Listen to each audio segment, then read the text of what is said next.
प्रश्न है कि मोक्ष का सेल्फ रियलाइजेशन से क्या संबंध है? मोक्ष जो है वो तरह तरह से लोग जानते हैं।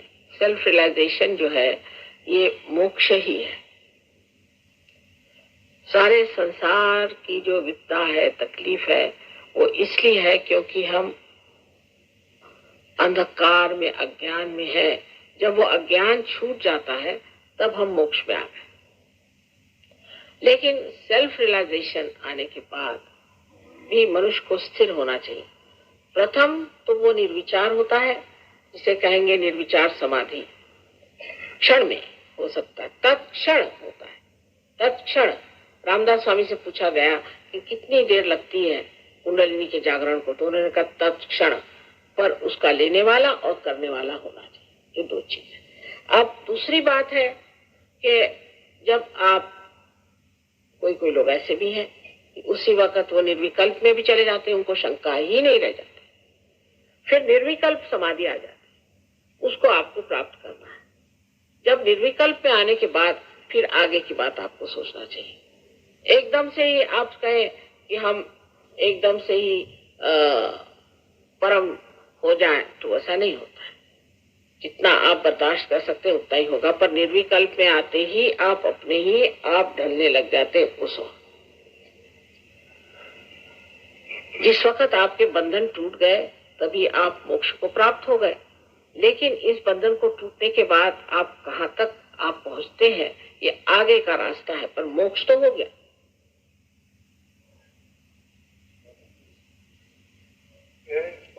योग विद्या में बताया गया है कि कुंडलिनी जागृत होते समय विभिन्न चक्रों में से विभिन्न प्रकार की आवाजें।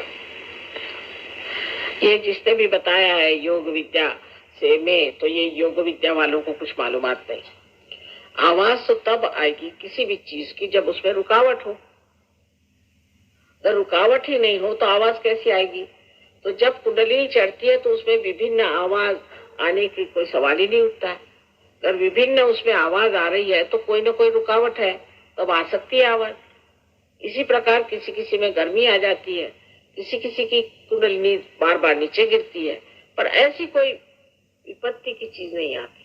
पर जब कुंडलिनी उठती है तब बहुतों को सुगंध भी आता है, क्योंकि कुंडलिनी जहाँ बैठी हुई है वो मैंने आपसे बताया पृथ्वी तत्व से बना हुआ है, और पृथ्वी का जो कॉजल है, उसका जो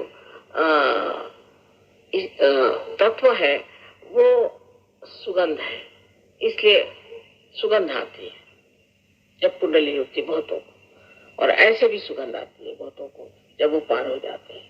पर इसका मतलब ये है कि जैसे आप यहाँ से एयरपोर्ट जाना है, आपको प्लेन पकड़ना, समझ लीजिए, तो इधर उधर सब चल ही रहा है, लेकिन आप तो इस में कि भाई किस तरह से वहां पहुंच जाए, तो ये सब साइड में कुछ न कुछ होते रहता है। पर ये आवाज आना कोई बड़ी अच्छी स्थिति नहीं।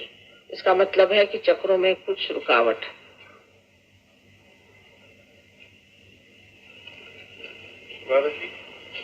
एक प्रश्न है कि मैं वेटलेस हो जाता हूँ, ये किस चक्र की रुकावट है? वेटलेस आप अगर हो जाते हैं तो कोई चक्र की रुकावट नहीं, पर ये वेटलेसनेस देखनी पड़ेगी क्या चीज है। कभी कभी ये ऐसा है कि अब उसमें भूत विद्या भी हो सकती है कि कोई आत्मा समझ लीजिए ऐसा है जो आपके अंदर घुस जाए, और आपका जो मतलब जरा लंबा चौड़ा किस्सा है ये तो इसको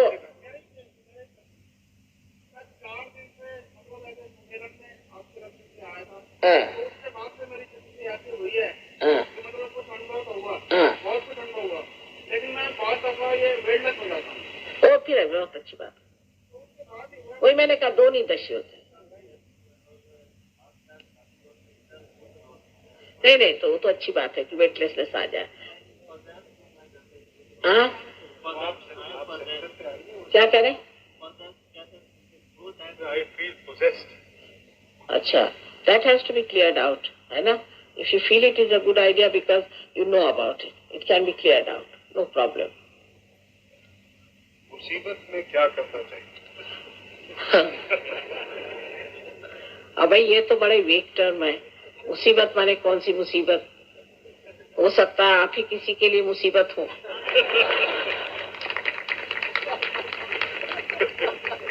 ये प्रश्न भी एक मुसीबत।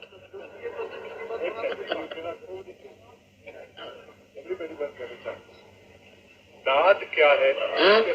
नाद क्या है इसके बारे में बताओ। अब सारे ही प्रश्न आज ही पूछ लीजिएगा। नाद क्या है, ब्रह्म क्या है? नाद वही है जिस वक्त हमारे अंदर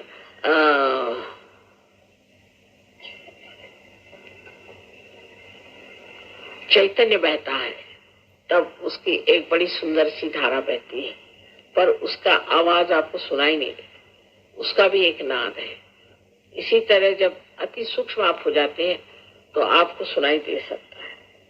उसके बाद में इसमें चैतन्य में आप जब आप पार हो जाते हैं तो आप देखते हैं आकाश में से छोटे छोटे ऐसे कौमा के जैसे ऐसे चमकते हुए चैतन्य के ऐसे छोटी छोटी धाराएं दिखाई देती। तो ये इसमें भी प्रकाश होता है। अब आपको आश्चर्य होगा कि बहुत से हमारे पास ऐसे फोटोग्राफ्स हैं, वो अभी आपको हम बाद में दिखाएंगे, जिसमें आपको आश्चर्य होगा कि ये प्रकाश के जो कण है उसको पकड़ा गया। ऐसे आजकल हो रहा है।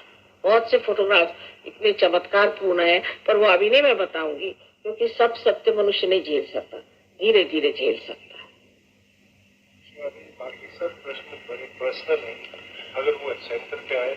अच्छा, बाकी प्रश्न बहुत ज्यादा पर्सनल होंगे कि मेरा बेटा बीमार है कि मेरी बीवी बीमार है।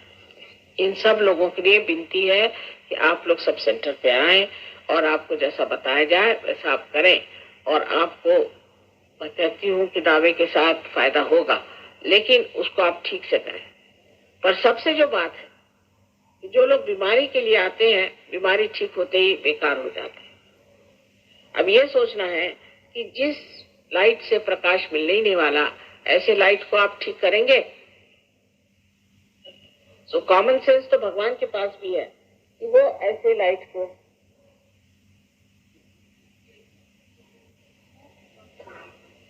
What is he saying? You have been saying. No, that's not correct. Please be seated, I tell you, all right?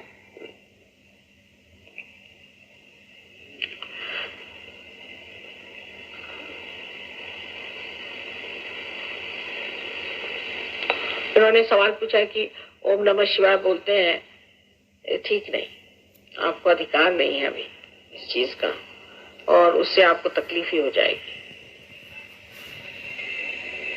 असल में क्या बताएं, इतना अंधकार है, और इस इग्नोरेंस का भी फायदा कितने लोग उठाते हैं। कुछ भी बताते रहते हैं, कहते रहते हैं, छाप देते हैं, लोग वही करने लग जाते हैं, क्योंकि सब लोग खोज रहे हैं, सब साधक है। दुख की तो बात यह है कि सारे बड़े शुद्धपन से, भोलेपन से परमात्मा को खोज ही रहे, उसमें न जाने किस किस जाल में फंस जाते हैं, कितनी परेशानी में फंस जाते हैं। लेकिन कोई भी बात, कोई भी ऐसी आफत हुई हो तो उसको भूल जाइए पूर्णतः, कृपया उसे पूर्णतः भूल जाइए। और ये ना सोचे कि मैंने ये गलती की, वो गलती की। पहली तो शर्त यह है कि मैंने कोई गलती की ही नहीं, मैं बिल्कुल दोषी नहीं हूँ, ये धारणा अंदर बनाए, तभी ये होगा, नहीं तो होने लगा।